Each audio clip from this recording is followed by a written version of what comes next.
প্রিয় ছাত্রছাত্রীরা, তোমাদের সকলকেই আমার এই চ্যানেলে স্বাগত জানাই। আশা করছি তোমরা সকলেই ভালো আছো। তোমাদের সেমিস্টার 4-এর পরীক্ষা কিন্তু খুব নিকটেই চলে এসেছে। এর জন্য তোমাদের প্রচুর প্র্যাকটিস করতে হবে। তোমাদের যে সমস্ত অধ্যায়ের অঙ্কগুলি করা হয়ে গেছে সেগুলো ভালো করে প্র্যাকটিস করো, এবং তার সাথে সাথে নতুন অধ্যায়ের অঙ্কগুলিও করতে হবে।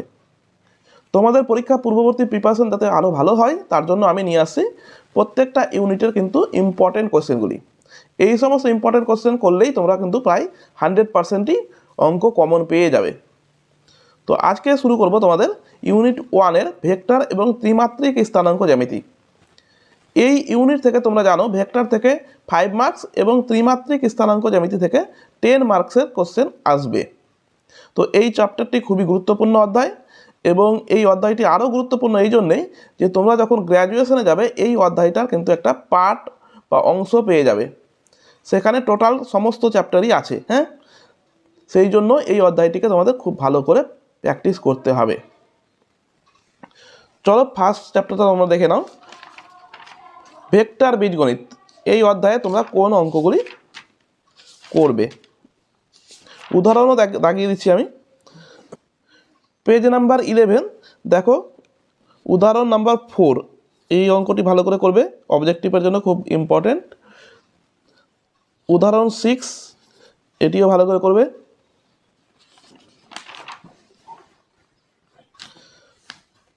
তারপরে চলে আসো উদাহরণ 10, উদাহরণ 13, উদাহরণ 14-এর 1,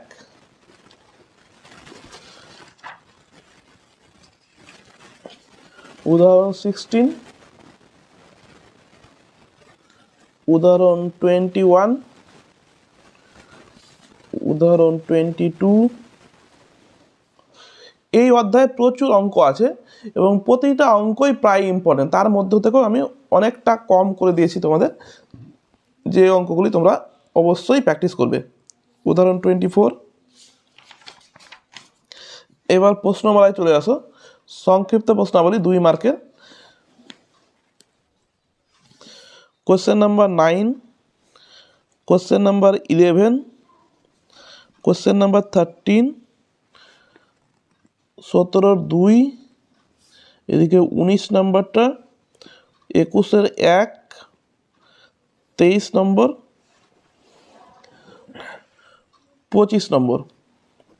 এবার বর্ণনামূলক প্রশ্নাবলী দেখো, 1 নম্বরটা অবশ্যই করবে, 4 নম্বরটা করবে, 7 নম্বর করবে, 10 নম্বরটা করবে, 11-1, 11-2, এদিকে 17 নম্বর, 18টা খুব ইম্পর্টেন্ট অঙ্ক, 20 নম্বর। আর এই সাইডে একটা অঙ্ক করে নেবে 28 নম্বর, 28। তো এই কয়েকটা অঙ্ক তোমরা প্রথম অধ্যায় ভেক্টর বীজগণিত থেকে প্র্যাকটিস করবে। নেক্সট চলে আসো দুটি ভেক্টরের গুণফল। এই অধ্যায়ের উদাহরণ অঙ্কগুলো প্রথমে লাগিয়ে নাও। উদাহরণ 4 নম্বরটা করবে, উদাহরণ 5,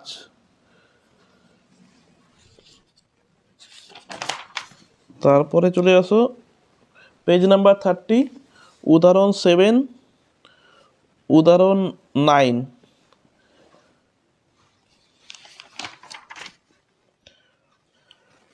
পেজ নাম্বার 33, উদাহরণ 17, উদাহরণ 18-এর 1 নম্বরটা, উদাহরণ 19। এই অঙ্ক খুব ইম্পর্টেন্ট একটা অঙ্ক, মডেল কোশ্চেনও ছিল, পরীক্ষাতে বারবার আসে আবার।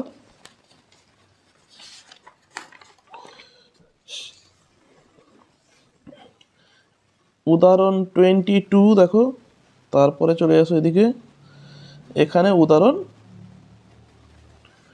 27-এর 1 নম্বরটা করবে। এবার চলে আসি আমরা প্রশ্নমালাতে, সংক্ষিপ্ত প্রশ্নাবলী প্রথমে পেজ নাম্বার 36। এখানে একটা আছে উদাহরণ 28, এটাও করবে। এবার এখানে চলে আসো সংক্ষিপ্ত প্রশ্নাবলীর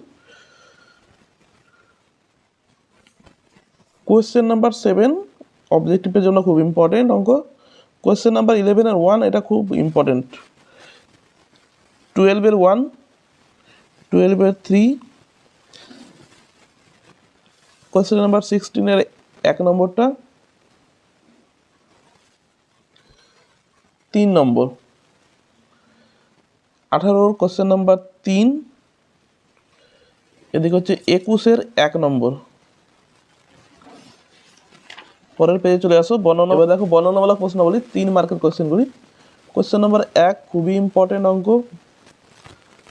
কোয়েশ্চেন নাম্বার 3-এর 1 এটি করবে, এরকম অঙ্ক একটা উদাহরণও দাগিয়েছি আমি।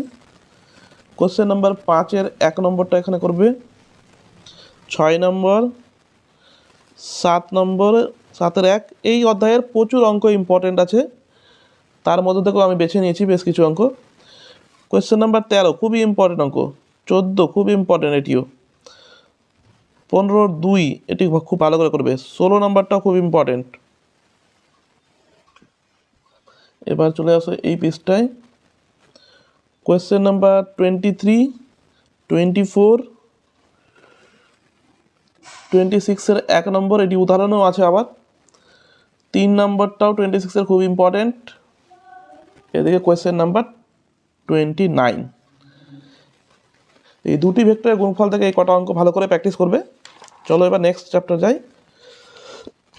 দুটি ভেক্টরের গুণফলের দ্বিতীয় অধ্যায় আছে, এখান থেকে তোমরা বর্ণনামূলক প্রশ্নাবলী 3 মার্কের পাবে। এখানে তোমরা দেখে নেবে 2 নম্বরটা, 6 নম্বরটা দেখবে, 5 নম্বরটা, আর এখানে চলে আসো, এখানে 10-এর 1 নম্বর, 9 নম্বরটা। এই কটা অঙ্ক করলেই হবে এই অধ্যায় থেকে। এবারে চলে এসেছি চ্যাপ্টার 3, দিক কোসাইন এবং দিক অনুপাত। এবারে চলে এসেছি চ্যাপ্টার 3, দিক কোসাইন এবং দিক অনুপাত। এই অধ্যায় থেকে শুরু করে পরবর্তী অধ্যায়গুলি পর্যন্ত তোমাদের 10 মার্কের কোয়েশ্চেন থাকবে। হ্যাঁ, তো এই অধ্যায় এবং পরের অধ্যায়টা খুব ভালো করে প্র্যাকটিস করবে। চলো উদাহরণ অঙ্কগুলো দাগিয়ে নাও। প্রথমেই পেজ নাম্বার 54, উদাহরণ 7 দাগিয়ে নাও। তারপরে চলে আসো তোমরা উদাহরণ 14, উদাহরণ 16, উদাহরণ 19, উদাহরণ 21-এর তোমরা করে নেবে 21 নম্বরটা। উদাহরণ 22টা খুব ইম্পর্টেন্ট, 22টা পরীক্ষায় আসে, খুবই ইম্পর্টেন্ট। উদাহরণ 23 আর একটা এক্সারসাইজে আছে প্রশ্নাবলীতেও সেম অঙ্ক, এটা অঙ্ক আর ওটা অঙ্ক একই, একটা অঙ্ক করলেই দেখবে হয়ে যাবে। এবার চলে আসো সংক্ষিপ্ত প্রশ্নাবলী। এখানে উদাহরণ 2-এর 1 নম্বরটা করবে। তারপরে চলে আসো 13 নম্বরটা, 15 নম্বর, 19 নম্বর। এই সংক্ষিপ্ত থেকে এই কয়টাই করবে। বর্ণনামূলক প্রশ্নাবলী এবার চলে আসো। কোয়েশ্চেন নাম্বার 6, কোয়েশ্চেন নাম্বার 8 আর কোয়েশ্চেন নাম্বার 12। 3 মার্কেরগুলো এই 3টে এখানে করবে। আর পরের পৃষ্ঠায় আসো। পরের পৃষ্ঠায় হচ্ছে কোয়েশ্চেন নাম্বার 18, কোয়েশ্চেন নাম্বার 19, এই কোয়েশ্চেন নাম্বার 20টা উদাহরণের মতোই same, question number 21, question number 23। এই কয়টা খুব ইম্পর্টেন্ট অঙ্ক, এই কটাকে খুব ভালোভাবে প্র্যাকটিস করবে। আর তোমাদের কোনো অঙ্ক যদি করা না থাকে, আমার এই চ্যানেলে সমস্ত অঙ্ক করে দেওয়া আছে ভেক্টরে। তোমাদের যে অঙ্কটি করা নেই, ভিডিওগুলি সাজানো আছে, প্লেলিস্টে যাবে, প্লেলিস্ট থেকে বের করে সেই অঙ্কটি দেখে নেবে। এবার চলে আসছি আমি ত্রিমাত্রিক দেশে সরলরেখা, এই অধ্যায়টি খুব ইম্পর্টেন্ট। এখান থেকে তো কোশ্চেন আসবেই, 100% আসবে। এখানকার উদাহরণ 8 নম্বরটা লাগিয়ে নাও এবং সংক্ষিপ্ত প্রশ্নাবলী question number 6, question number 7, question number 8, question number 9। এই কটা সংক্ষিপ্ত থেকে করবে। বর্ণনামূলক প্রশ্নাবলী দেখো, কোয়েশ্চেন নাম্বার 2, কোয়েশ্চেন নাম্বার 5, 6 এবং কোয়েশ্চেন নাম্বার 8-এর 1 নম্বরটি। আর এই দিকে চলে আসো কোয়েশ্চেন নাম্বার 10, এই কটা অঙ্ক খুব ভালো করে প্র্যাকটিস করবে, তাহলে দেখবে তোমরা পরীক্ষায় 100% কমন পেয়ে গেছো। এবার চলে আসো নেক্সট চ্যাপ্টার। এখানে উদাহরণ পেজ নাম্বার 73, উদাহরণ নাম্বার 6 ভালো করে প্র্যাকটিস করবে, উদাহরণ 4 এটিও করবে। তারপরে চলে আসো এক্সারসাইজে সংক্ষিপ্ত প্রশ্নাবলী 3 নম্বরটি, 6 নম্বর, 8 নম্বর এবং 11-র 1 এবং 12 চারটায় একই রকম আছে, একটা অঙ্ক করবে তোমরা 12-র 2। এবার চলে আসো তোমরা বর্ণনামূলক প্রশ্নাবলী 4 মার্কের, এখানে 4 নম্বরটা করবে। ওকে, চলো নেক্সট যাই। আবার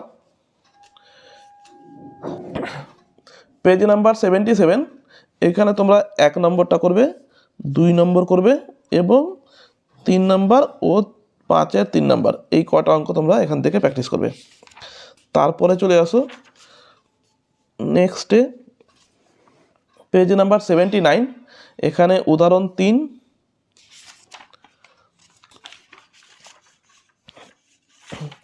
এই উদাহরণ 3-এ দেখো এখানে কিন্তু প্রতিবিম্ব বিন্দু নির্ণয় করতে পারছে, খুব ইম্পর্টেন্ট অঙ্ক, ভেরি ভেরি ইম্পর্টেন্ট। একটি অঙ্ক আছে উদাহরণে করা, এক্সারসাইজে কিন্তু নেই এই অঙ্কটা।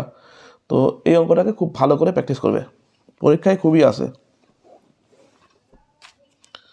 তারপরে তোমরা চলে আসো প্রশ্নমালাতে। প্রশ্নমালায় 1 নম্বরটি করবে, 3 নম্বর, 5 নম্বর আর এইদিকে 6 নম্বর, এই কটা করে নেবে এখানে। এবার চলে আসো শর্টেজ ডিস্টেন্স বা লম্ব দূরত্ব কীভাবে নির্ণয় করবে।